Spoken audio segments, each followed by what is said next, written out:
Alrighty, Roo. For science today, you are going to need this page that says label the insect. And you are going to need the page after it, which says, what do you know about insects? Let me just get these 2 pages away from the rest so that nothing shines through. Good. Now these got cut off again. It's supposed to say S1 and, oh, this one says 2. Then you can write your name at the back. And write your name at the front of S2. Once you have written your names, you can meet me here. Now for the first worksheet, you are going to need scissors and glue. So if you don't have scissors and glue in front of you, quickly go get them. You are going to need scissors and you are going to need glue. Alright. Now in yesterday's video, they might have mentioned the part of an insect. But if you don't remember that, it's fine. We are going through that now. Now, an insect, I almost want to say a normal insect. The characteristics of an insect's body is that it is made up of 3 parts. It's the head, the thorax, and the abdomen. Okay. The head, the thorax, and the abdomen. Good. Now, they ask us to cut out the words at the bottom and stick them in the boxes to label the fly. Now, the first one they ask us is the abdomen. So you can cut out the word abdomen, but where are we going to stick it? Is this the abdomen of the fly? No, it is not. Is this the abdomen of the fly? Nope. Are these the abdomens of the fly? No. Is this the part that connects the head and this part? Is this the abdomen of the fly? No, it is not. Is this bottom part of the fly's body the abdomen? Yes, it is. So you are going to cut out abdomen and you are going to paste it here. I just quickly wanted to let you guys know the way that I always remembered it. Okay, the head is very self-explanatory. We know which part is the head of the insect. The way that I always distinguished or kept the thorax and the abdomen apart in my head was the fact that if you think about abs, if someone talks about abs or you have to do your ab workouts or something like that, they're normally talking about the stomach. So I usually think of the abdomen as the stomach part of any animal. So it comes third, and the thorax is kind of like the shoulders part. That's how I just put it in my head. Okay, so the next one they are asking is the thorax. The thorax, which coincidentally has our phonics sound of the week. So the thorax, is this the thorax? No. Is this the thorax? Nope. Are these the thoraxes that help the fly fly? No. This, the shoulders, neck, whatever you want to call it, part is called the thorax. You are not writing it, you are cutting and pasting.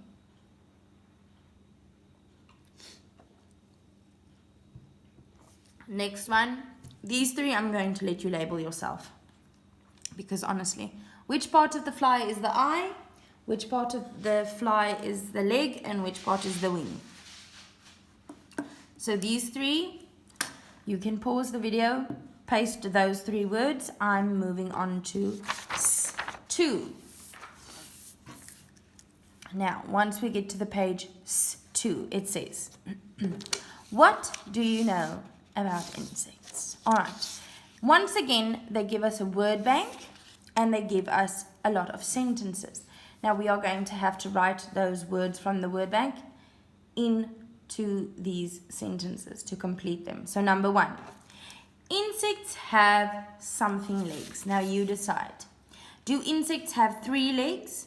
Do insects have exoskeleton legs? Do insects have antenna legs? Do insects have sting legs? Do insects have abdomen legs? Or do insects have 6 legs? How many legs does an insect have? I wonder if I should fill. No. How many legs does an insect have? Most insects have those many legs. Number 2, insects have body parts. Do insects have 3 body parts? Do insects have exoskeleton body parts? Do insects have antenna body parts?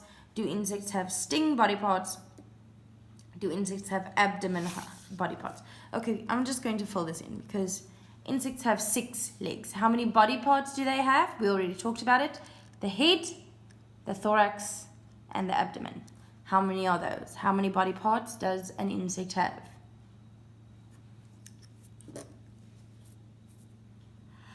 Good. Insects have, here they name the body parts. Insects have a head, a thorax, and what's the third one? What is the third part of an insect's body? Is it 3, exoskeleton, antenna, sting, or abdomen? Insects have 3 body parts.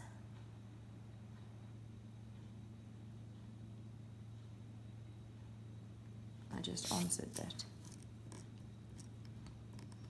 We even labeled 2 of them, the thorax and the abdomen. Remember when we talked about the abs? Abdomen. So insects have 3 body parts, the head, the thorax, and the abdomen. Number 4. Insects have 2 what? Do they have 2 exoskeleton? Do they have 2 antenna? Or do they have 2 sting? Insects have 2. Look at all of the pictures at the bottom. 2, 2, 2, 2, 2, 2. What do we call those things? Antenna. So insects have 2 antenna.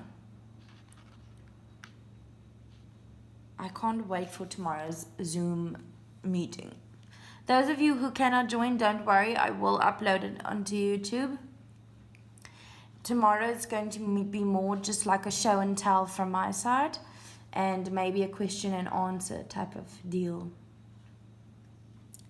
Number 5, some insects can bite or, so some insects bite you and some insects can they exoskeleton you or can they sting you?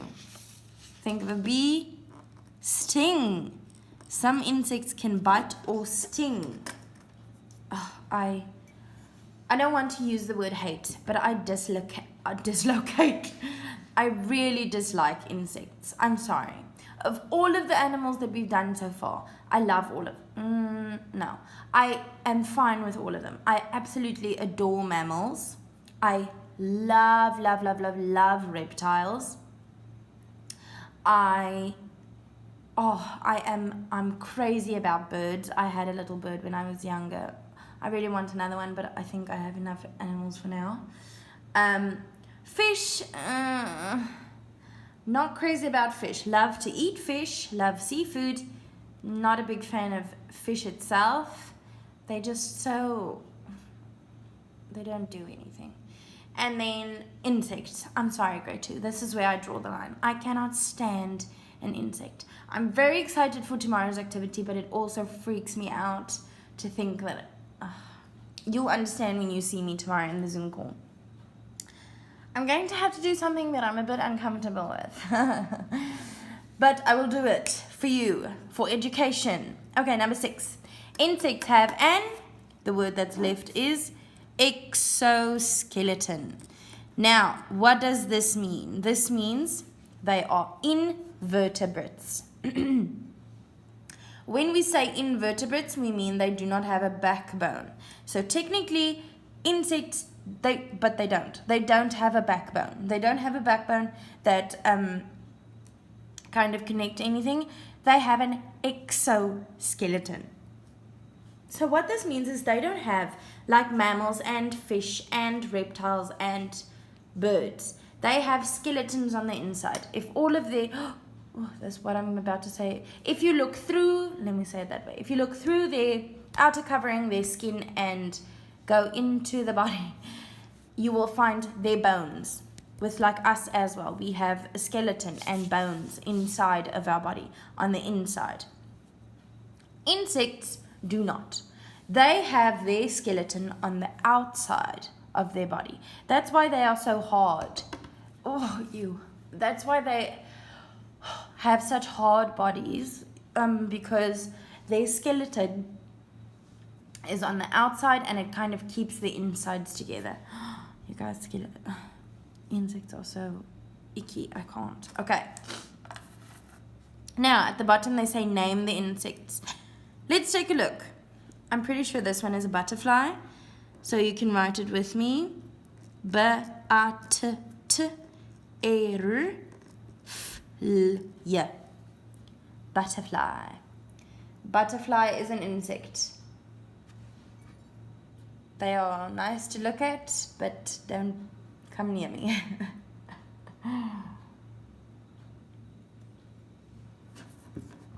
Underneath it, these ones are pretty cute though. Not up close, just from afar. Ladybug. Ladybug.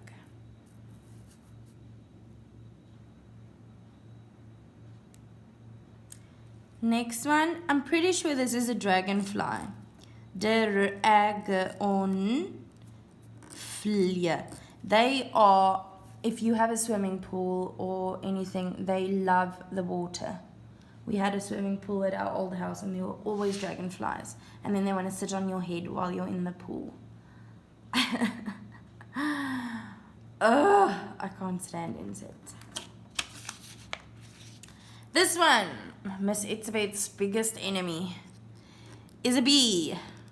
I am deathly afraid of bees and I am deathly allergic to bee stings. A bee.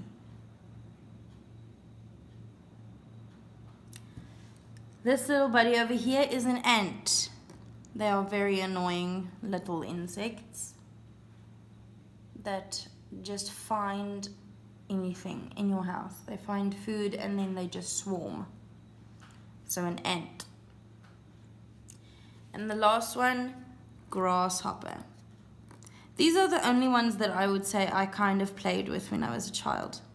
These ones and ladybugs. Ladybugs I really actually kind of like. But we always used to catch grasshoppers as children, and then my mom would get us like a jar, like one of these mason jars, and we would fill it with grass and leaves and those type of things, and then we would poke holes at the top and we would fill it with grasshoppers as we catch them, and then we would wait until they, do you call it shed for insects, like when they remove the outer layer of their skin. That's another thing that reptiles and insects do. They kind of remove the outer layer of their skin because and then they have a renewed skin at the bottom, so they have a new skin at the bottom. And we would wait until that happens, and then we would get freaked out and we would just throw everything into the garden again. Not throw, release. Okay, so now apparently I felt like sharing my childhood with you. I don't know why I shared so much, but okay. Yes, I can't wait for tomorrow's videos. We can talk about what you guys, how you feel about insects tomorrow. That's it for our science. I hope you know a bit more about insects now. You are, I don't know if it's this Friday. No, next Friday. You will be writing a quiz on insects and amphibians. Amphibians we are doing next week. So that's all you need to know about insects for today. You can color those pictures if you really want to. I hope you enjoyed these activities. The next thing you guys need to do at home is your reading. So you got this one. It's called Ice Cream. You just read it to mommy or daddy, have them record it and send it to me. Do not tell me that you didn't know about it, because I'm telling you about it now. You have a reading assessment. So go read that paper Ice Cream to mommy and daddy, have them record it and send it to me.